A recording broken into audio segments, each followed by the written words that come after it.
Okay. Good evening, everybody. This is a public service announcement I'm making about my incident today with the post office, the U.S. Postal Service. Now, there is some drama that I'm going through with the post office. This is not the first time that I went through this with the post office. Just to give you a little background history, about 2 years ago, I had got a postal money order to pay my rent. My landlord at the time was living out of town. Well, he lived out of town. And I sent the postal money order through priority mail. The post office lost it and gave me a hard time about replacing it. Gave me a big run around.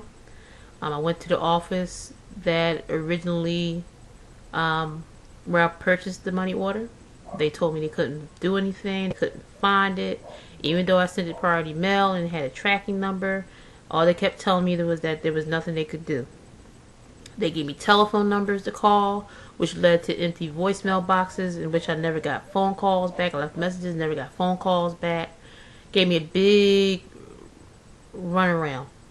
And then finally, within 30 days, after going through this big runaround, I had to file a complaint, some kind of claim form I had to fill out. They tried to charge $5 for it, which I wasn't going to pay.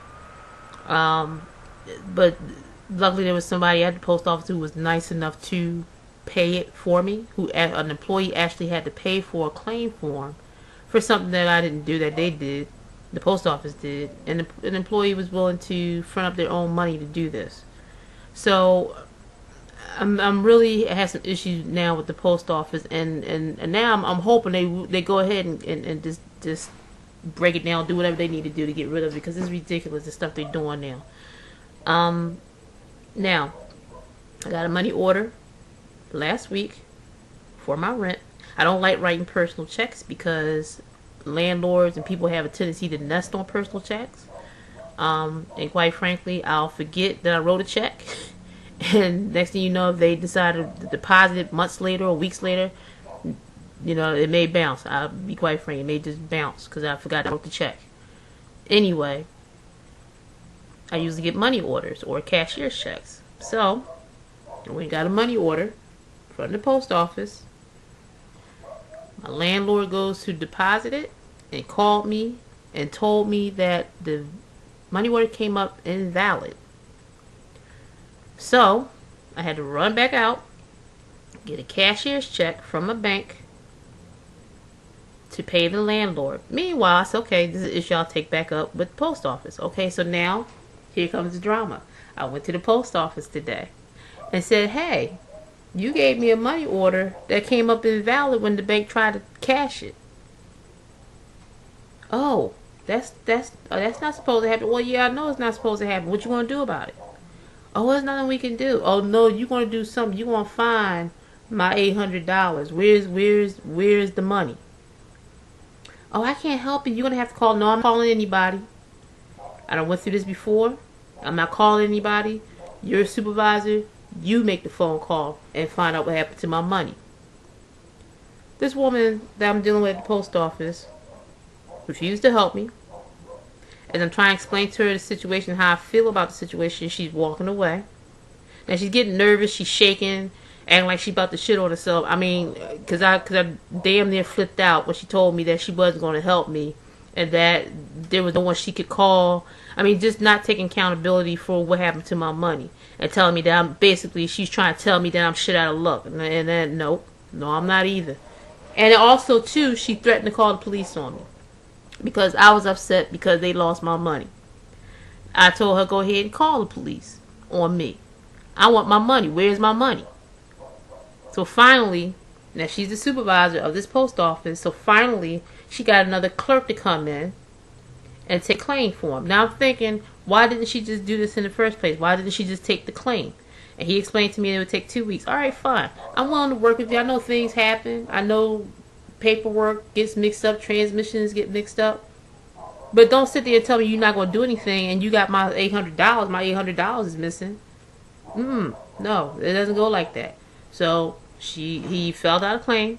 I took names and numbers. I will be calling them in 2 weeks. But what I would suggest to everyone out there, do not ever, this is the second time this has happened to me with the post office, Never, ever, ever purchase a money order from the post office. Also, it seems like they're having some problems with managing these money orders. This is the second time that I heard that they can't trace them. If something happens to them, they have a hard time tracing them. They have a big fraud issue with these money orders. So, with that said, they need to stop selling them. They can't manage money order accounts. They need to stop selling money orders. Plain and simple. So, this is a public service announcement about the post office.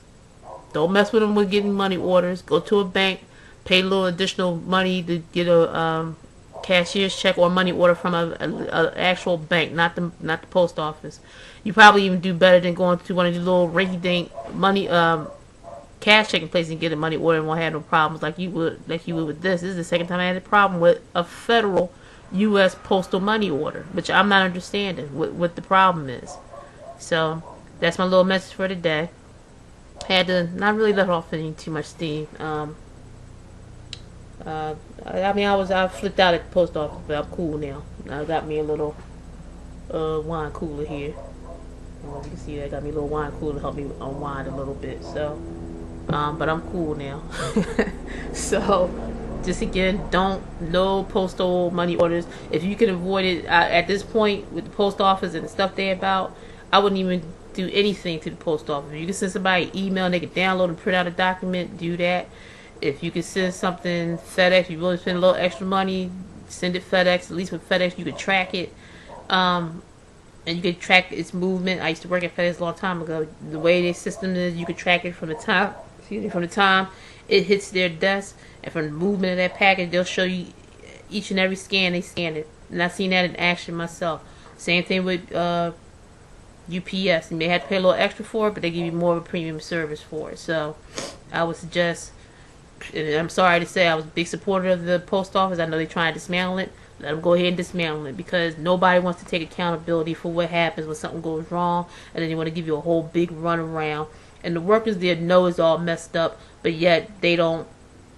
I mean, I understand that they're in a situation where they have to follow rules, but at the same time, you know, if you're a worker and you're in the front lines and you got customers on your face, you at least should try to do something to try to help somebody out. So just sitting there telling about you can't, that you don't know, ain't nothing you could do, and all this other crap, especially with somebody's money. So now I'm filing a complaint because I don't appreciate that chick telling about she gonna call the cops on me because they lost my money. So again, avoid the post office. So that's my message to the general public. Stay the hell away from the U.S. Postal Service. Thank you.